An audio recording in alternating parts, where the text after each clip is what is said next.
Hello दोस्तों, मैं हूं अमित और आज आप देख रहे हैं एक नया वीडियो फोनडर यूट्यूब चैनल पर।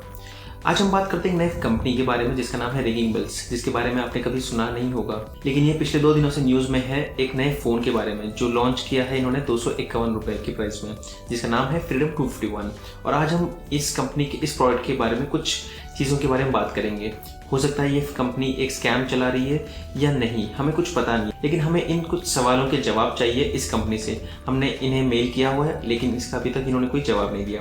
सबसे पहला क्वेश्चन ये है कि इस कंपनी को गवर्नमेंट से कोई सब्सिडी मिलती है या नहीं। पहले न्यूज़ में यही आया था कि इसको सब्सिडी मिल रही है, लेकिन अभी तक गवर्नमेंट से कोई कंफर्मेशन नहीं है।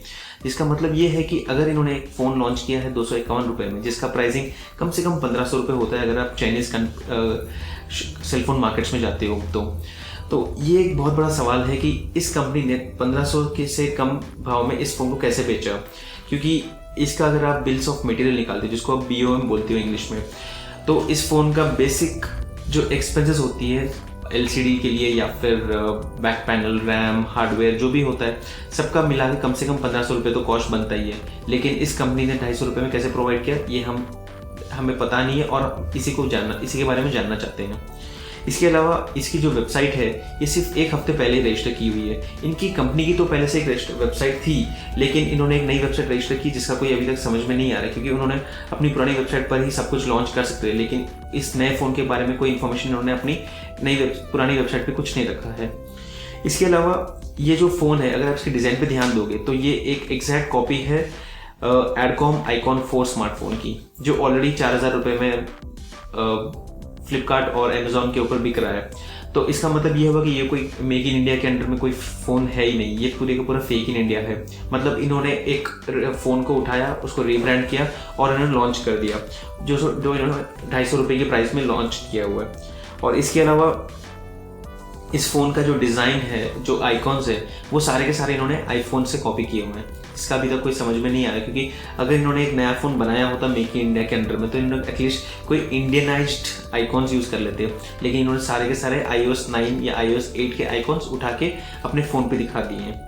और इसके अलावा इन्होंने अनाउंसमेंट किया था अपने प्रेस इनवाइट में कि डिफेंस मिनिस्टर मनोहर पारिकर भी आएंगे इस इवेंट में, जिससे लोगों के अंदर एक काफ़ी भरोसा आ गया था इस कंपनी के ऊपर कि गवर्नमेंट के ऑफिशियल्स आ रहे हैं, जिसका मतलब गवर्नमेंट से इनको सब्सिडी मिल रही है, गवर्नमेंट से टैक्स बेनिफिट मिल रहा है, रिबेट मिल रहा है, डिस्काउंट्स मिलेंगे, और तभी ये कंपनी इसको 250 रुपये में लॉन्च कर पा रही है। लेकिन आखिरी मोमेंट में जब कल शाम में लॉन्च हुआ फ़ोन, इन्होंने बताया कि कोई मिनिस्टर नहीं आ रहे हैं। इसका मतलब ये एक और रीज़न हो सकता है कि एक स्कैम हो सकता है।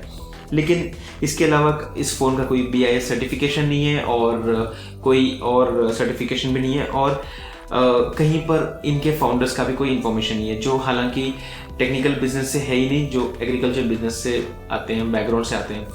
इसका मतलब ये हुआ कि टोटली ये फ़ोन एक मार्केटिंग स्ट्रैटेजी हो सकती है, ना कि एक स्कैम, क्योंकि इस कंपनी ने ऑलरेडी अनाउंस किया है कि एक अपना नया फ़ोन लेके आ रहे हैं 2000 रुपये की प्राइस रेंज में, जिसको अगले 2 या 3 महीने में लॉन्च करेंगे। मतलब अगर आप इस चीज़ को समझना चाहें तो ये हो सकता है कि इस कंपनी ने अपने कुछ हज़ारों फ़ोन को लॉन्च कर दिया एक 250 रुपये के प्राइस में, और ये अपने को इस फ़ोन को लॉस पे बेच रहे हैं ताकि इनको पूरी तरह से मीडिया कवरेज मिल जाए। और इन्हें सिर्फ इंडिया से ही नहीं, वर्ल्ड वाइड कवरेज मिल रही है, क्योंकि इन्होंने फ़ोन लॉन्च किया है $4 की प्राइसिंग में, और जिसका भी ये फ़ायदा उठाएंगे अगले कुछ महीनों में। तो ये इन शॉर्ट ये कोई स्कैम नहीं है। अगर आपको ये फ़ोन मिल जाता है 250 रुपये में तो अच्छी बात है, और अगर आपको नहीं मिल रहा है तो आप ट्राई भी मत कीजिए, क्योंकि कोई सेंस नहीं बनता है, और क्योंकि ये फ़ोन कोई अच्छा स्पेक्स वाला भी तो नहीं है, सिर्फ 4000 की प्राइस में तो वैसे भी मिल रहा था। तो कोई स्पेशल फीचर्स तो है ही नहीं इसके अंदर कि आपको ऐसा लगे कि बहुत ही अच्छा सा आपको स्मार्टफोन मिल रहा है सिर्फ 250 रुपये में, बट ऐसा कुछ नहीं है। तो ओवरऑल अगर आपको लेना है तो आपकी मर्जी, लेकिन मैं आपको यही चीज़ों के बारे में बताना चाहता था कि कुछ एक सवाल है और इसके अलावा कुछ और सवाल है जो आप कमेंट्स में भी डाल सकते हैं, जो हम कंपनी को भेज रहे हैं, और हम आशा कर रहे हैं कि कंपनी हमें रिप्लाई देगी।